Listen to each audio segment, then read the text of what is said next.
நம்ம ஆட்சிக்கு வந்த அடுத்த நிமிஷம் என்ன செய்ய போறேன்னு சொல்றேன்.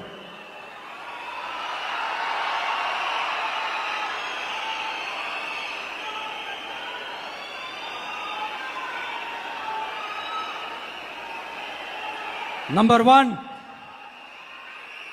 தமிழ்நாட்டில் இருக்கிற எல்லா குடும்பங்களுக்கும் உறுதுணையா இருக்கத்தான் நாம் அரசியலுக்கே வந்தோம். அந்த எண்ணத்தோட வெளிப்பாடு தான் நம்மளோட ஒவ்வொரு குடும்பத்திற்குமான உத்தரவாதம். 200 யூனிட் கட்டணமில்லா மின்சாரம். நம்பர் 2, என்னோட பாட்டி, அம்மா, அக்கா, தங்கச்சிங்க எல்லாரும் தமிழ்நாட்டில் எல்லா இடத்துக்கும் அனைத்து அரசு பேருந்துகளிலும் கட்டணம் இல்லாமலே போகலாம்.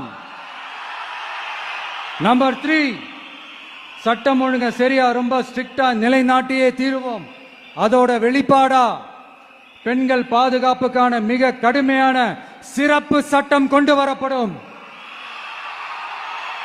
அது மட்டும் இல்ல, நம்ம இளைஞர்களோட பாதுகாப்புக்காக போதைப் பொருள் தடுப்பு மற்றும் ஒழிப்புக்கான சிறப்பு சட்டம் கொண்டு வரப்படும்.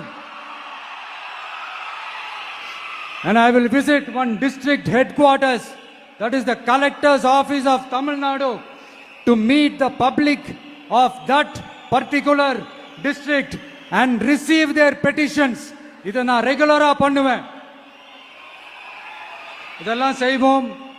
இதோட நாம சொன்னதெல்லாம் கொஞ்சம் கொஞ்சமா நம்ம ஆட்சிக்கு வந்ததுக்கு அப்புறம் செஞ்சு காட்டுவோம். சொல்லாததையும் செய்வோம், அது வேற விஷயம்.